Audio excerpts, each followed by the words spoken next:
داعمين متابعاتك، قاعد يتريونك كلهم. اليوم بعلمكم على طريقة صب القفشة. طبعا هاي من ألذ الحلويات الكويتية، راح تضبط معاكم إذا ركزتوا. عبارة عن كوبين حليب منقوع في زعفران، كوبين طحين رقم 1، كوب طحين نخي، ربع كوب زيت، هيل، بيضتين، نشا. طبعا كلها راح اكتب لكم بعدين. حط كوبين حليب، كوبين حليب منقوع في الزعفران، لازم اهم شيء الزعفران. وبنحط الله يسلمكم ربع كوب زيت يا متابعاتي، ربع كوب زيت. وبنحط الله يسلمكم متابعاتي جميلاتي عزيزاتي النشا، خاشوقة نشا. نحط البيكنج باودر، وبنحط الخميرة. حط الخميرة. بنحب اكتب لكم المقادير. كوبين من طحين رقم 1، طيب كوبين طحين رقم 1، هالكوب كوبين طحين رقم 1. من نفس الكوب متابعتي بنحط الهيل طبعا اكيد، خاشوقة كبيرة. بنحط الطحين محمص او حمص مطحون، سامحوني على شوي مصدع اليوم اول يوم. بنبدأ نخلط المقادير كلها مع بعض. طحين محمص او حمص مطحون، سامحوني على شوي مصدع اليوم اول يوم. بنبدأ نخلط المقادير كلها مع بعض، ما عدا البيض يا بنات. ما تحطون ماي.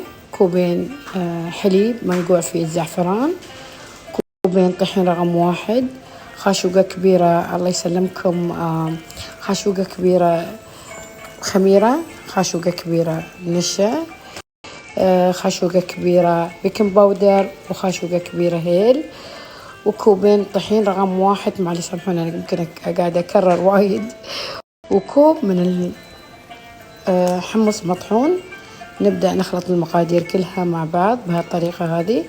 نبدأ نعجن العجينة. المقادير كلها مع بعض بهالطريقة هذه. شوفوا يا بنات، لازم تكون الخليط بهالطريقة. عقب شو بنسوي؟ بعد ما نخلط المقادير كلها مع بعض، نكسر بيضتين في المقادير في العجينة، نرجع نعجنها مرة ثانية. بعد ما عجننا العجينة نكسر بيضتين، ونبدأ نخلط المقادير كلها مع بعض بهالطريقة هذه.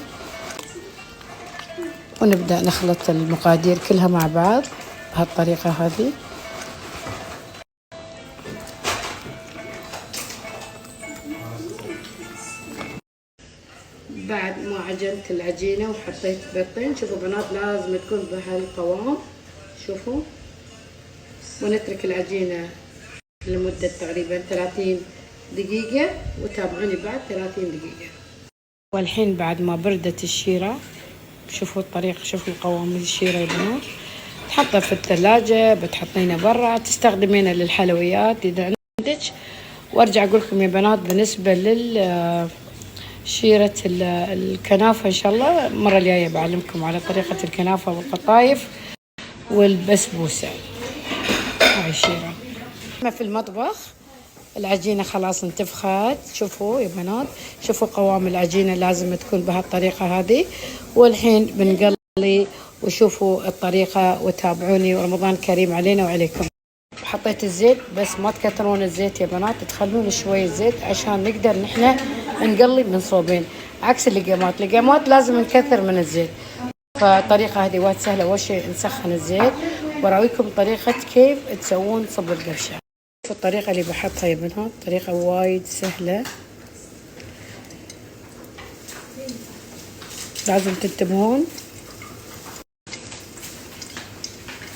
الطريقة بنات نبدأ بعد ما يحمر من تحت، نبدأ نجلب بهالطريقة هاي. لازم يكون نص الزيت، ما تكثرون الزيت في. والله احنا مستعجلين وبيأذن وما خلصنا، فأول يوم ما يخالف. أهم شيء أنكم بس تركزتوا على المقادير وطريقة كيف إن احنا نسوي صب القفشة. طريقتها سهلة. أهلا رمضان، بنغني ونفرح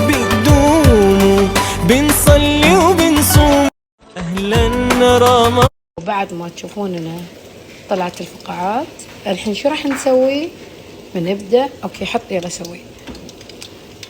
الله، شوفوا والله طريقة، لازم تكون الطريقة مضبوطة عشان تضبط معاكم. شوفوا يا بنات، شوفوا مركزين ولا لا؟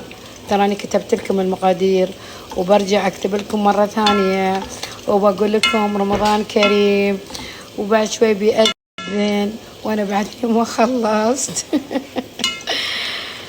هاي طبعا من الألذ الحلويات المعروفة الكويتية.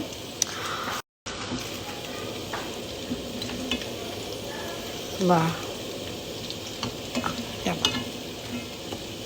شفتوا يا بنات؟ هاي أذن، الله أكبر وعظم، صياما مقبولا وافطارا شهيا. هاي طريقة الله. وعقب نبدأ نزينها بالشيرة، وإن حبيتوا تحطون فستق مطحون، تحطون مكسرات، وتابعون.